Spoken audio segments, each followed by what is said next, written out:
చూస్ country delight, live better. ఇప్పుడే country delight యాప్ని download చేసుకోండి. అందరికీ నమస్కారం. ఒక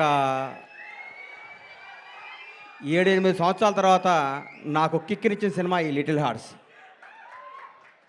భగవంతుడు సాక్షిగా చెప్తున్నాను, లిటిల్ హార్ట్స్ సినిమా ముందు ఈ అబ్బాయి పోస్టర్ కూడా నేను ఎప్పుడు చూడలేదు. ఈ అబ్బాయి ఇట్లా యూట్యూబ్ తిప్పుతుంటే మా అమ్మ నాన్న తిరుపతి తీసుకెళ్ళాలనుకుంటే నాకు పెద్ద టూరు, అట్లాంటి ఫారెన్ తీసుకెళ్ళడం కానీ ఆగిపోయాను. ఎందుకంటే నన్ను అమ్మ నాన్న లవ్ చేసేవాడు అంటే నాకు అంత ఇష్టం, అక్కడ ఆగిపోయాను. సినిమా ఇండస్ట్రీ కష్టాలు, కన్నీళ్ళు, బాధలు అన్నీ ప్రిపేర్ అయ్యి రావాలి.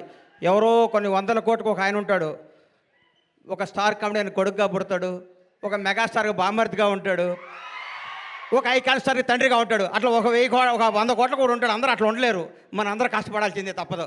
అట్లా ఇప్పుడు కాలు మీద కాలు వేసుకుంటాడు. ఆయన ఎవరికి అందుబాటులో ఉంటాడు, ఆయన ఎవరు అనుకుని ఆయన అందుబాటులోకి వెళ్తారు. అది జీవితం అంటే. అంత మహర్జాత్ కూడా నా జీవితంలో నేను చూడలేదు, ఇక చూడను కూడా. అంత అట్లా అట్లా ఆయన జీవితాన్ని అంత అద్భుతంగా ప్లాన్ చేసుకుని అల్లు అరవింద్ గారు ఇక్కడ రావటం. విజయ్ దేవరకొండ, విజయ్ గురించి ఒక మాట చెప్పాలి. వీళ్ళ ఫాదరు నేను రూమ్మేట్స్మి. ఒక 3 రోజులు మిస్ అయ్యాడు. ఏంది గోవర్ధన్ అన్న రాలేదు అన్న, నా కొడుకు పుట్టాడు అన్నాడు. అది హీరో పుట్టాడా అన్న, మీ నాన్నడు చెక్ చేసుకో అన్నాను అనలేదా? విజయ్ అన్నాడా? అది గుర్తుపెట్టు. నా జీవితంతో నేను ఏదైనా అంటే అవుద్ది, నాకు అబక్కన అట్లా వస్తుంది. నేను అంత ఎమోషన్ పర్సన్ని. ఈ లిటిల్ హార్ట్స్ గురించి మాట్లాడతా. సరే, ఓజీ గురించి చెప్తాను ఒక నిమిషం. ఈ భారతదేశంలో ఉన్న కొంత కోట్ల మంది అభిమానులు, నేను ఒక అభిమాని. తిరుపతి దేవుడికి రోజుకు 1,00,000 మంది భక్తులు వచ్చి వెళ్తూ ఉంటారు. ఆ 1,00,000 మంది భక్తుల్లో కూడా నేను ఒకడిని. నేను ఒక్కడనే భక్తుడిని కాదు, నాలాంటి కోట్ల మంది భక్తులు నేను ఒకడిని. మీలాగా నేను పూజిస్తాను, మీలాగా నేను ప్రేమిస్తాను. నేను మీలో ఒకడిని, మీకంటే నాకు ఏ ఎక్కువ క్వాలిఫికేషన్ లేదు. ఓజీ బ్లాక్ బస్టర్ అవ్వాలని మీతో పాటు నేను కోరుకుంటున్నాను. అది తప్పకుండా బ్లాక్ బస్టర్ అవుద్ది, అంతే. Thank you. ఈ సినిమా గురించి మాట్లాడతాను. చిన్న సినిమా చచ్చిపోయింది, మా ప్రస్థానంలో అంత్యక్రియలు చేద్దాం అనుకుంటున్న తెలుగు ఇండస్ట్రీలో కథతో తీస్తే సినిమా హిట్ అవుద్ది, బడ్జెట్తో కాదు నిరూపించింది లిటిల్ హార్ట్స్. 2.5 కోట్లతో సినిమా తీశారంటారు. ఇప్పుడే నితిన్ మన సాయిని అడిగాను, ఎంత బడ్జెట్ ఎల్కాట్ చేశారని. 2.5 కోట్లు అన్నారు. ఒక పెద్ద సినిమా షెడ్యూల్ వేసుకొని 3 రోజులు షూటింగ్ క్యాన్సిల్ అయితే 2.5 కోట్లు అవుతున్నాయి. ఈ రోజుల్లో 2.5 కోట్లతో 50 కోట్లు కలెక్ట్ చేసే సినిమా తీశారంటే hats off to Little Hearts team.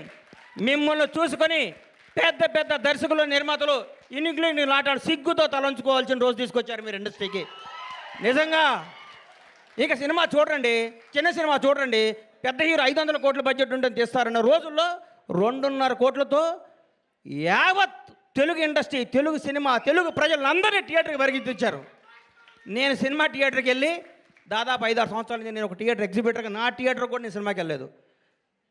ఈ మధ్య నాకు ఫస్ట్ డే సినిమా చూడాలనిపించింది, మిరాయి సినిమా. ఆ రోజు వెళ్ళాను. ఈ సినిమాను లవ్ చేశాను.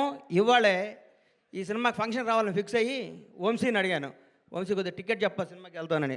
మా థియేటర్లో ఆడుతుంది, నాకు కుదరలేదమ్మా, క్షమించు. సినిమా చూస్తే దీని అమ్మ ఇది కదా సినిమా అంటే, ఇట్లా ఉండాలి కదా సినిమా అంటే. ఇది వాస్తవం, సినిమా కాదు. మా నాన్నకి నాకు జరిగిన స్టోరీ ఇదంతా. మా నాన్నకి ఇటు చెప్పిన కంటే ఎక్కువ అబద్ధాలు చెప్పేవాడిని, నేను అన్ని అబద్ధాలు చెప్పేవాడిని. షాద్ నగర్లో ట్రైన్ ఎక్కి, కాచిగూడలో ట్రైన్ దిగి, దీపక్ థియేటర్లో సినిమా చూసి, మళ్ళీ ట్రైన్ ఎక్కి షాద్ నగర్ పోయి స్కూల్కి వెళ్ళి వచ్చాను అబద్ధం చెప్పేవాడిని. అక్కడి నుంచి స్టార్ట్ అయిన మా జీవితం వాస్తవానికి దగ్గరగా. ప్రతి తండ్రి కొడుకున్న కెమిస్ట్రీ అద్భుతంగా తెరకెక్కించిన ఈ సినిమాని. ఇట్లాంటి సినిమాలు సంవత్సరానికి 12 సినిమాలు వస్తే ఇండస్ట్రీ 100 ఏళ్ళు చల్లగా ఉంటుందండి. 1000 కోట్ల సినిమాలు వద్దు, 500 కోట్ల సినిమాలు వద్దు, జనాన్ని థియేటర్కి వచ్చే సినిమాని. ఈ సినిమా తీయటం కాదండి, ఈ సినిమా వజ్రం ఎక్కడో ఉంటుంది, వజ్రాన్ని వెతికి బయటికి తీసుకొచ్చారు. చూడండి, వాళ్ళు ఒప్పుకోవాలి. వంశీని, బన్నీని ఈ సినిమా తీసుకొచ్చి, ఈ సినిమా మీద నమ్మకం పెట్టుకొని, ఈ సినిమాకు ఒక 2 కోట్లు, 1.5 ఖర్చు పెట్టి జనాల దగ్గర తీసుకెళ్ళి వాళ్ళు నిజంగా నిర్మాతని ఎంత అభినందించాలో, బన్నీ నిన్ను, వాసు నిన్ను, నంది మీ ఇద్దరిని అంత అభినందించాలి. మామూలు విషయం కాదు.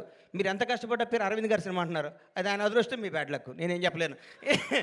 అమ్మ ఇది ఎవడేం చెప్తారు చెప్పు. ఆయన ఏమీ చేయరు, లాస్ట్ మినిట్లో వస్తారు అంటారు, పేరు కొట్టేస్తాడు. ఆయన జాతకం అట్లాంటిది, మనం ఏం చేయలేం దాని అది. ఇట్లాంటి సినిమాని ఈటీవీ విన్ మహానుభావుడు, గౌరవనీయులు, రామోజీరావు గారు ఏ బ్రహ్మముహూర్తాన ఈటీవీ సంస్థని, ఈనాడు స్టూడియోని, రామోజీ ఉషా కిరణ్ మూవీస్ని స్థాపించారు. కానీ ఎంతమంది గొప్ప నటుల్ని, మౌన పోరాటం దగ్గర నుంచి, మయూరి సినిమా దగ్గర నుంచి, ప్రతికంఠ సినిమా దగ్గర నుంచి, ఒక 25 ఏళ్ల ముందు నువ్వే కావాలి సినిమా దగ్గర నుంచి కొత్త టాలెంట్లని, కొత్త భక్తుల్ని పరిచయం చేస్తూ ముందుకు తీసుకెళ్తూ ఎంతోమందికి జీవనోపాధి కల్పించిన రామోజీరావు గారికి హృదయపూర్వకంగా, దివిలో ఉన్న రామోజీరావు గారికి మనస్ఫూర్తిగా శిరస్సు వంచి నమస్కారం చేస్తున్నాను. ఈటీవీ సంస్థకి అలాగే చేస్తున్నాను. కొత్త కాళ్ళని ఎంకరేజ్ చేస్తూ కొత్త క్రీమ్ని బయటికి లాగి అందరు టీం అంతా చేసినాక లాస్ట్ మినిట్లో వచ్చి నవ్వుతూ అని అరవింద్ గారు కూడా ఈ సందర్భంగా కృతజ్ఞత తెలియజేస్తున్నాను. నవ్వకండి సార్, వాస్తవం సార్. మీ షర్టు నలగదు, మీ మనసు నలగదు, మీ హెయిర్ స్టైల్ మాలదు, మీరు మాత్రం డబ్బు సంపాదిస్తుంటారు. అది మీ అదృష్టం, దానికి ఎవడం చేయలేడు. ఇలాంటి సినిమాలు తీసిన మౌళి, నీకు మాట చెప్తున్నానమ్మా, ఈ 20 రోజులు జరిగిందంతా అబద్ధం, ఒక కల్పన, ఒక 3D అనుకో, కళ్ళజోడిది. ఈ సినిమా రిలీజ్ ముందు రోజు నువ్వు ఉన్న స్టేటస్ మీదే ఉండు. నేను అలాంటి నీ దగ్గరికి వస్తారు, మౌళి గారు మీరు 6 అడుగులు హైట్ ఉన్నారండి, మీ ముందు విజయ్ దేవరకొండ, మహేష్ బాబు ఏం పనికి వస్తారని అంటారు. అవన్నీ నమ్మకోకు. నువ్వు ఒక చంద్రమోహన్ లాగా ఇండస్ట్రీని వెళ్ళాలని కోరుకుంటున్నా. గ్రేట్ లెజెండరీ యాక్టర్ చంద్రమోహన్ గారు ఏమి సినిమాలు తీశారు, చచ్చిపోయేదాకా యాక్ట్ చేశాడు. అది వాస్తవాన్ని నమ్మమ్మ. మీ ఎవరు వయసు మీది గాజువాక, మీ గాజువాక బేస్ని మర్చిపోకు. ఈ ఫిలిం నగరు, ఈ సినిమా, ఈ ట్వీట్లు, ఈ ఫోటోలు, ఈ పొగడ్తలు, ఇదంతా అబద్ధం. ఇంటికి వెళ్ళావా నువ్వు వాస్తవానికి వెళ్ళిపో. నేను రోజు ఇంటికి వెళ్ళి నా షాద్నగర్ కోళ్ళ ఫారం గుర్తించుకుంటా, లేకపోతే వీళ్ళు మన బతకనేరు. ఇక్కడ ఈ మాఫియా మన బతకనేదు. ఈ మాఫియాకి దూరంగా ఉండాలంటే మనం బేస్ మీద ఉండాలి. తప్పకుండా. ఎవడు బాగుంటే అబ్బబ్బబ్బబ్బ ఎంత పొడుగుందా అయినది అంటారు. నువ్వు నమ్మకో. నేను 5 అడుగుల హైటే ఉన్నాను, నేను మంచి నటుణ్ణి, నేను చంద్రమోహన్ లాగా ఉండాలి అనుకో. ఒకటి గుర్తుపెట్టుకో, నాకు ఒకటి గుర్తు బాగా. మెగాస్టార్ చిరంజీవి గారికి 1 year గ్యాప్ వచ్చింది. శ్రీకాంత్ అనే సినిమా పెళ్లి సంత తీసాడు అరవింద్ గారు, ఇండస్ట్రీ ఇటు కొట్టారు. అబ్బా శ్రీకాంత్ అని అయిపోయాడు, ఇక అది ఇది అన్నారు. ఒక స్టార్ను మనం ఏం చేయలేం. ఎవరో ఒక 100 కోట్లకు మెగాస్టార్ పుడతాడు. అట్లాంటి టచ్లో నువ్వు స్టారుగా, నువ్వు మంచి నటుడివి, నువ్వు మంచి నటుడిగా ఉండాలని మనస్ఫూర్తిగా కోరుకుంటున్నాను. నిన్ను విష్ చేస్తున్నాను, నిన్ను ఆశీర్వదిస్తున్నాను, నేను హెచ్చరిస్తున్నాను. ఈ పొగడతలో నమ్మకో. రౌడీ షర్ట్ ఇచ్చాడు, మహేష్ బాబు ట్వీట్ వేశాడు, బండ్లా గణేష్ చేశాడు, ఇవన్నీ అబద్ధాలు. ఇది నిన్ను బ్లెస్ చేయడానికి, నీకు విషయం చెప్పడానికి చేస్తారు. ఇది ఈరోజే, ఇంకో ఫ్రైడే ఇంకో మోడీ వస్తాడు, ఇంకో ఫ్రైడే ఇంకొకడు వస్తాడు. ప్రతిదానికి ప్రిపేర్ అయ్యిండు. ఎప్పుడు జాగ్రత్తగా ఉండు. దయచేసి దురలవాట్లు చేసుకోకు, దురలవాట్లు చేసుకోకు. ఎవరిని నమ్మకు, నమ్మినట్టు ఉండు, వాస్తవంగా బతుకు, అద్భుతంగా కథలు చేసుకో, నటుడిగా పేరు తెచ్చుకో. మీ అమ్మ నాన్న తలెత్తుకుని తిరిగే విధంగా, నీ బంధువులందరూ మౌళి మా ఫ్రెండ్ అని చెప్పుకునే విధంగా, ఇండస్ట్రీ అంతా నిన్ను చూసి ఆనందపడే విధంగా మనస్ఫూర్తిగా ఉండాలని కోరుకుంటూ, నన్ను ఈ ఫంక్షన్ తీసుకురావడానికి కారణమైన మిత్రుడు బన్నీవాసు, వంశీ నందిపాటికి, ఈటీవీ వినివారందరికీ కృతజ్ఞతలు తెలియజేసుకుంటూ, ఇలాంటి సినిమాలు మీరు ఆశీర్వదించాలి, థియేటర్కి రావాలి, చిన్న సినిమాలు బతకాలి, చిన్న సినిమాలు బ్లాక్ బాస్టర్ కొట్టాలి. ఒక సినిమా 2 రోజులు షెడ్యూల్ వేస్ట్, ఒక సినిమాది సూపర్ హిట్ కొట్టిన సినిమా చూసి మనందరూ గర్వపడాలని కోరుకుంటూ సెలవు తీసుకుంటాను. థ్యాంక్ యూ అన్న ఒక్క నిమిషం. హిట్ కొట్టిన తర్వాత షర్ట్ మారుతుంది, ప్యాంట్ మారుతుంది, కానీ లోపల మౌలి అలాగే ఉంటాడు అన్న. అదే మారదు. Thank you. ఈ మాట నాకు ఇస్తున్నావు, ఇది వాస్తవం అమ్మా. వాస్తవం మీద బతికే లాంగ్లో బతాం. ఒకటి గుర్తుపెట్టుకో, ఒక హీరో గురించి చెప్తా నీకు.